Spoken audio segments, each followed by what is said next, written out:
मैं आपका ज्यादा वक्त नहीं लेना चाहता हूं। मैं विशेष करके कर्नाटक से इलेक्शन प्रचार के लिए आपका दर्शन लेने के लिए आया हूं और ऐसा तो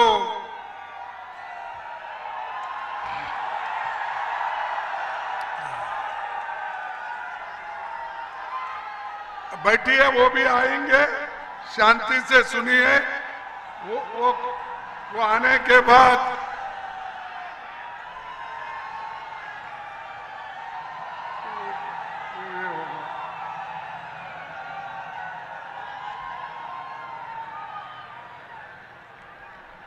जोहार साथियों, बाबा बैद्यनाथ, बाबा बासुकीनाथ, सिद्धो कानू, इस धरती को मैं नमन करता हूं।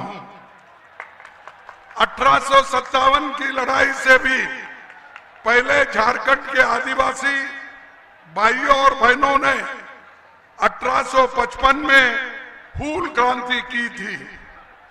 से अंग्रेजों के खिलाफ आवाज बुलंद की थी और सिद्धू कानू के नेतृत्व में 20,000 आदिवासियों ने अपनी जान कुर्बान कर दी थी।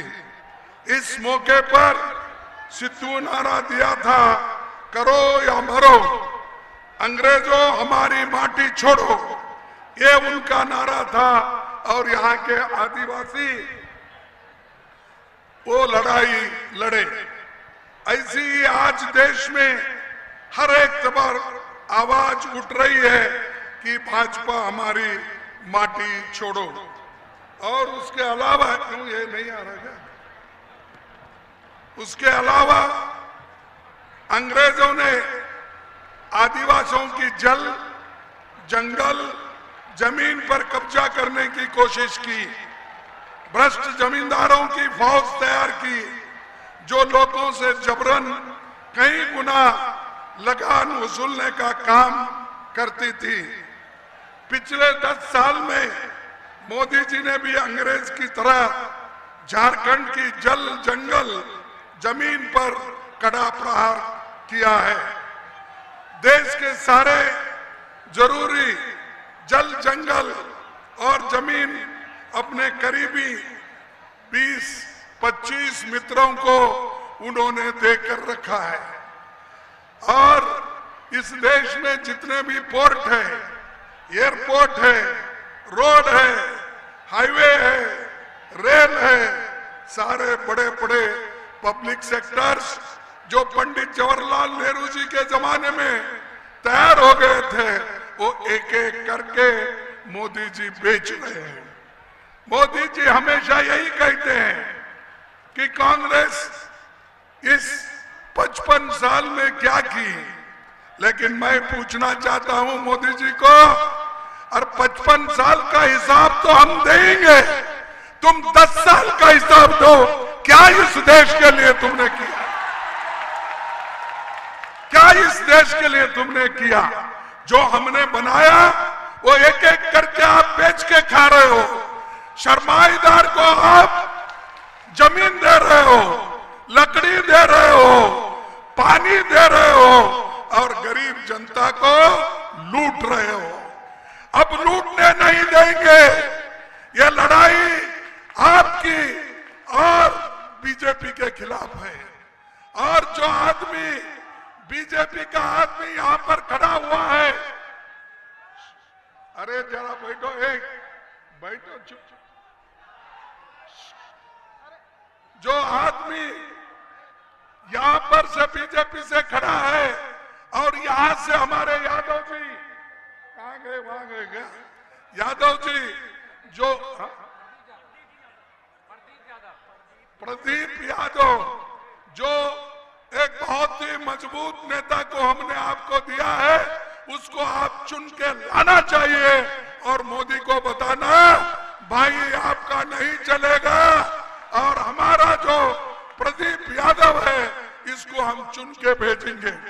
अगर आप ये काम नहीं करेंगे तो मैं ये समझूंगा कि आप मोदी की गवर्नमेंट और चाहते हैं, और मोदी के जो लोग यहाँ है वो सब घोटाले करने वाले हैं। गरीबों के तरफ कोई देखने वाला नहीं है। पिछले 10 साल में कई आदिवासियों के, दलितों के, पिछड़ों के, गरीबों के बीजेपी ने हर कदम पर उनका अपमान किया है। अनेक आप सबको मालूम है, हमारे एक ही आदिवासी चीफ मिनिस्टर हिंदुस्तान में है, और उस आदिवासी चीफ मिनिस्टर को मोदी ने जेल में डालकर आज इलेक्शन करवा रहा है। हेमंत सोरेन को आप जेल में डालकर इलेक्शन करवाते हो तो इसका बदला झारखंड के लोग जरूर लेंगे, और ये बदला लेके रहेंगे। और मोदी कितने भी कोशिश करो, मोदी हमको दबाने की आप कितनी भी कोशिश करो, हम डरने वाले नहीं हैं, हम डरने वाले नहीं हैं। अरे हम जंगल में रहने वाले हैं, आप सिर्फ महल में रहने वाले हो, आप एसी के अंदर रहने वाले हो। आपको मालूम नहीं जनता की तकलीफ क्या है, आपको मालूम नहीं लोगों की गरीबी क्या है, आपको मालूम नहीं महंगाई क्या है, आपको मालूम नहीं नौकरी क्या चीज है, क्योंकि सारी चीजें इन्होंने खत्म कर दी है। महंगाई इतना बड़ा है, उसके तरफ मोदी ने कभी भी ध्यान नहीं दिया। युवकों को नौकरी देने के लिए उन्होंने बहुत कुछ किया, लेकिन वो भी नहीं कर सके। बार बार उन्होंने यही कहा, जो जब इलेक्शन आता है तब मोदी ने कहा, भाइयों और बहनों, ये कांग्रेस वाले स्विट्जरलैंड बैंक में पैसा रखा है, काला धन रखा है, काला धन रखा है, वो काला धन मैं लाऊंगा, 15-15 लाख आपके जॉब में डालूंगा। उन्होंने दिया 15 लाख नहीं। वैसा ही फिर हमारे युवकों को बोला कि आपको 2 करोड़ नौकरियां दूंगा। दिया मोदी ने? दिया? नहीं दिया। और उन्होंने बोला किसानों की आमदनी 2 गुना करूंगा। किया? तो मोदी क्या किया? झूठ बोलने के सिवाय कुछ नहीं किया।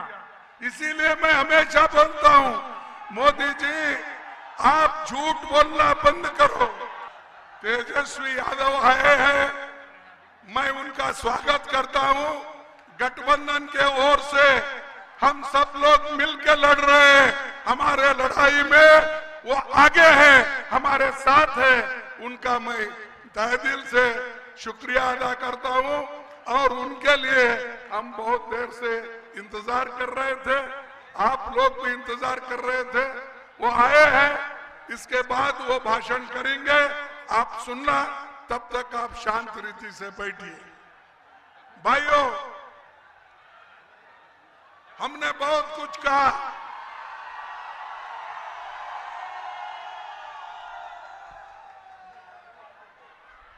भाइयों हमने बहुत कुछ किया, लेकिन मोदी जी हमेशा हमको ये बोलते रहे कि मैं आदिवासियों को, दलितों को, पिछड़ों को उनका सम्मान करता हूं, ये हमेशा बोलते आए। लेकिन किसी ने अपमान अगर किया दलितों का, पिछड़ों का, आदिवासियों का, तो मोदी जी ने किया। जब राम मंदिर बनी उस वक्त, उसकी पूजा के वक्त हमारे महामहिम राष्ट्रपति जी मुर्मा जी को नहीं बुलाया गया क्योंकि वो एक आदिवासी लेडी है, आदिवासी महिला है, इसीलिए उसको छोड़ के चले गए। उसी तरह पार्लियामेंट की जो बिल्डिंग थी, उस बिल्डिंग को भी जब उद्घाटन करना था, जब उसका फाउंडेशन डालना था, उस वक्त भी उन्होंने कोविंद को भी नहीं बुलाया, मुर्मा जी को भी नहीं बुलाया। ऐसा इंसल्ट करने वाला आदमी कभी भी दलित, पिछड़ों का, आदिवासियों का सम्मान नहीं कर सकता। इसीलिए हमको हमारा संविधान बचाना है, हमको हमारा लोकतंत्र बचाना है। इसके लिए आप खड़े होना चाहिए, इसके लिए आप मजबूती से लड़ना चाहिए। जब तक आप लड़ेंगे नहीं, तब तक आपको कुछ नहीं मिलने वाला। हर चीज के लिए लड़ाई जरूरी है। आज जो हमारे को रिजर्वेशन मिला, वो इसलिए मिला डॉक्टर बाबा साहब अम्बेडकर और महात्मा गांधी जी के बीच जो करार हुआ 1932-35 के अंदर, उस वक्त से बाद में जब असेंबली, कॉन्स्टिट्यूंट असेंबली बनी, उस वक्त उसमें ये प्रोविजन पंडित जवाहरलाल नेहरू जी, महात्मा गांधी जी के कहने पर डाल के ये आदिवासियों को और दलितों को रिजर्वेशन मिला। ये रिजर्वेशन मेहनत से आया है, लड़ाई से आया है। इसीलिए मैं चाहता हूं आप लोग, अरे जरा चुप बैठो भाई, बाद में मिलो, गले मिलो, अच्छा मिलो, जरा सुनने का भी आदत रखो। बाबा साहब अम्बेडकर ने एक काम किया और आज ये बोल रहे हम लोग मिल के काम करेंगे। और इसीलिए मैं एक चाहता हूं कि आज हमने एक 5 गारंटी दी है, 5 गारंटी दी है और 5 न्याय और 25 गारंटी हमने दी है। वो गारंटी एक तो है महिलाओं को सालाना, हमारे माताओं को 1 लाख रुपए हम देंगे, यह हमारा वायदा है। 1 लाख चाहिए नहीं आपको? महिला हाथ नहीं उठा रहे, आप नहीं चाहिए, हाथ उठाइए। अरे भाई, महिला आपू को पालती है, आप मर्द भी उठाइए। और उसके अलावा हमारे को हिस्सेदारी चाहिए, उसीलिए जातीय जनगणना हमको कराना है, करके सबको न्याय दिलाना है। उसी के तरह आरक्षण का हक हमको लेना है, बैकलॉग वैकेंसीज भरना है। आज देश में 23 लाख वैकेंसी खाली है। मोदी जी गरीबों को वो दे रही नहीं। जब वो देना नहीं चाहते, हम इस इलेक्शन में गठबंधन की सरकार आएगी, हम बराबर 15 अगस्त से ये जो गठबंधन की सरकार है वो नौकरी भर्ती करने की चालू करेगी और हम 30 लाख नौकरियां देके रहेंगे। ऐसा ही यहां पर नौकरियां खाली है, झारखंड में, बिहार में खाली है, स्टेट गवर्नमेंट के हर जगह खाली है, लेकिन गरीबों को ये नहीं दे रहे।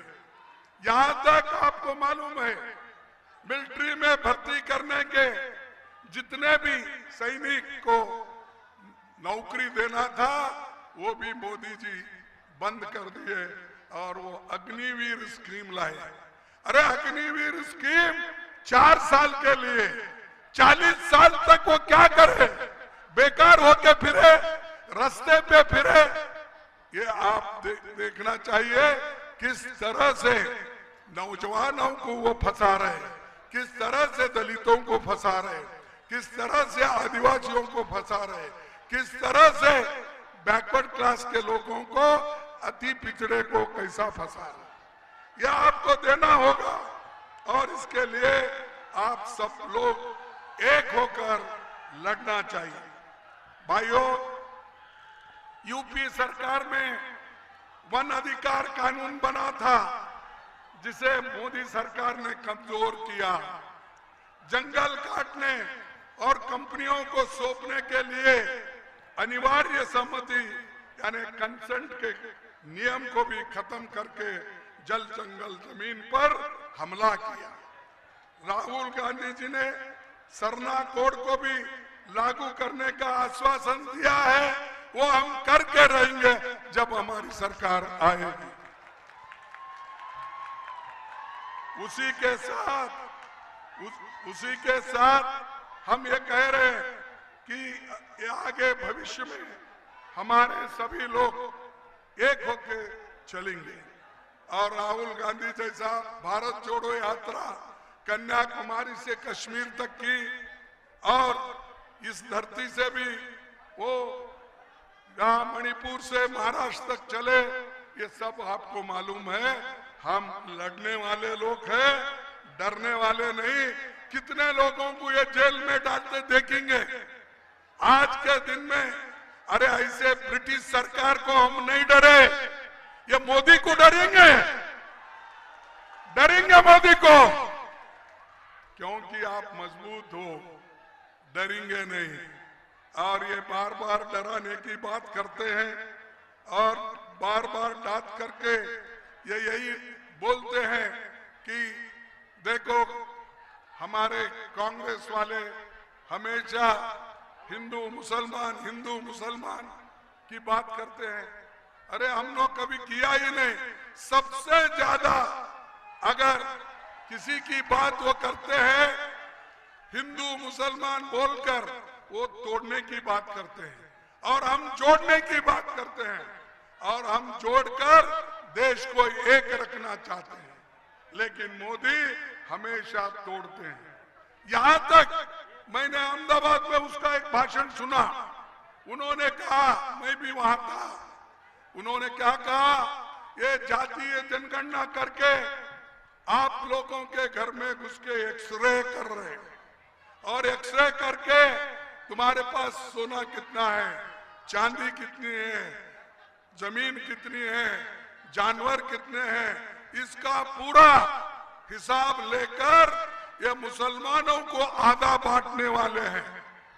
ये उन्होंने कहा अगर तुम्हारे पास 2 भैंस है, 1 भैंस मुसलमान को देंगे, ये मोदी ने कहा। ये क्या बात है? एक प्राइम मिनिस्टर इस ढंग से बात कर सकता है? एक प्राइम मिनिस्टर अपनी सोच को जरा, मैं समझता हूं सोचने में कमजोर है, खास करके गरीबों के बारे में।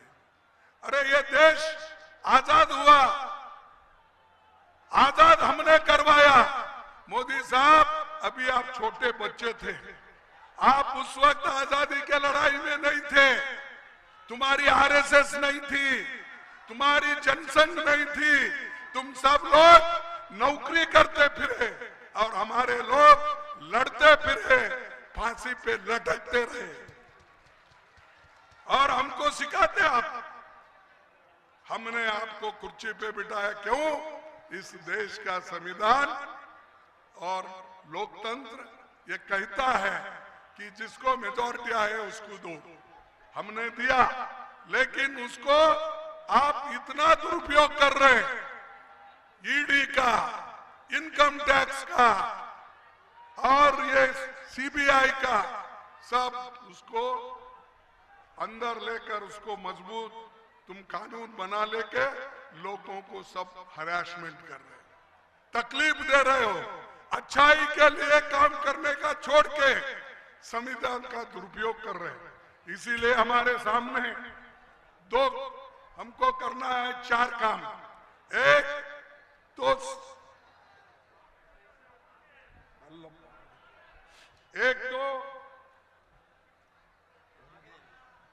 एक तो ये संविधान को बचाना है, ये संविधान को बचाना है। ये मुझे किताब पार्लियामेंट में दी गई है, वो लोगों ने सेक्रेटरिएट ने मुझे दिया है, मेरा नाम डालकर मल्लिकार्जुन खड़गे 19/9/2023, ये किताब उनकी है। अरे भाई, इसको बचाने के लिए हम लड़ रहे हैं, इसके लिए लड़ रहे हैं, और वो ये आपकी हिफाजत करता है। कोई आपकी हिफाजत नहीं करेगा, कितना बड़ा लीडर हो कुछ नहीं करेगा, सिर्फ ये एक किताब बाबा साहब अम्बेडकर की है, ये करेगा। इसीलिए इसको लड़ना है, इसको बचाना है। आप लोगों को मैं यही कहता हूं, अपनी लड़ाई अपने को करना है। दूसरों के खातिर अगर वो हमारी लड़ाई लड़ेगा, ये लड़े, कोई नहीं लड़ता जब तक तुम खुद को अपने आप को लड़ने का नहीं सीखे, तो तुमको कोई सिखाता नहीं, क्योंकि तुमको गुलाम का गुलाम रखने के लिए ये मोदी की प्लान है। मोदी जी ये चाहते हैं सभी लोग दलित रहे, पिछड़े रहे, आदिवासी रहे, अल्पसंख्यक को तो उन्होंने कुछ नहीं समझते। अरे ये तो डेमोक्रेसी है, लोकतंत्र है, सब समान है। समानता का संदेश हम लोग दे रहे हैं, लेकिन इसको बर्बाद करने वाले लोग बीजेपी के हैं और मोदी है, शाह है, ये सब लोग इसी के लिए बैठे हैं, हमको तंग करना चाहते हैं। लेकिन आज हमारी गठबंधन मजबूत है। यहां तेजस्वी यादव जी बैठे हैं, लल्लू प्रसाद जी है, और बहुत से नेता लोग कन्याकुमारी से लेकर कश्मीर तक हम लड़ने वाले हैं। और हमारे पार्टी में, गठबंधन में सब लोग हैं, सब जाति के, सब धर्म के लोग हमारे पास हैं। तो हम इस बार बीजेपी को हरा के रहेंगे और हमारी सरकार जरूर आएगी। और आने के बाद हमने जो वायदा किया है वो वायदा हम निभाएंगे। इसलिए इतना ही कह के हमने और एक, देखिए साथियों, वो बार बार मोदी बोलते हैं 5 किलो चावल मैं मुफ्त दे रहा हूं। क्या तुम्हारे घर से लाके दे रहे हो? कहां से भाई? अरे हमने चावल उगाया, हमने हरी क्रांति की, और हमारे फूड सिक्योरिटी एक्ट, जो आहार भद्रता कानून सोनिया गांधी ने लाई, उस वक्त से मिल रहा है, तुम नहीं लाए भाई। अब 5 केजी के जगह हम 10 केजी आपको फ्री में देने वाले हैं, और 1 लाख रुपए सालाना महिलाओं को देने वाले हैं। युवाओं को मजबूत बनाने के लिए साल को 1 लाख रुपए देने वाले हैं। ये सारी चीजें मैं आपके सामने रख रहा हूं। उसके अलावा हमारे जो बेरोजगारी है और अनएम्प्लॉयमेंट है, उसके बाद जो हमारी कीमतें इतने ऊंची चले गई है, उसको लाना है। उसके साथ ही लोकतंत्र और संविधान को बचाना है। इसीलिए आप एक होकर लड़ना चाहिए, और हम सब एक होकर लड़ रहे हैं। तुम्हारी आशीर्वाद की जरूरत है, तुम्हारी एक वोट की जरूरत है। एक वोट से देश बदल सकता है, एक वोट से संविधान को बदलने वालों को रोक सकता है। एक वोट से सब कुछ हम कर सकते, वो आपके हाथ में है। इसीलिए आप यहां जो हमारे कैंडिडेट हैं, प्रदीप यादव, ये हाथ, इनका निशाना हाथ है। आप हाथ को वोट देंगे, हाथ को वोट देंगे। आवाज दो भाई, आवाज दो, देंगे। ठीक है, आप सबको कहूंगा, और आखिरी बात एक स्लोगन करूंगा, छोटा सा। मैं कहूंगा, मोदी हटाओ, देश बचाओ। मोदी हटाओ। अरे बीच में के लोग क्यों कमजोर हो गए, मुझे समझ में नहीं आया। मोदी हटाओ, मोदी हटाओ। जय हिंद, जय हिंद, जय हिंद। धन्यवाद आप लोगों को शांति से सुनने के लिए। और मैं आज धन्यवाद देता हूं हमारे तेजस्वी को, वो टाइमली आए और वो भी बोलेंगे, आप शांति से उनकी बात सुनिए। धन्यवाद सबको, नमस्कार।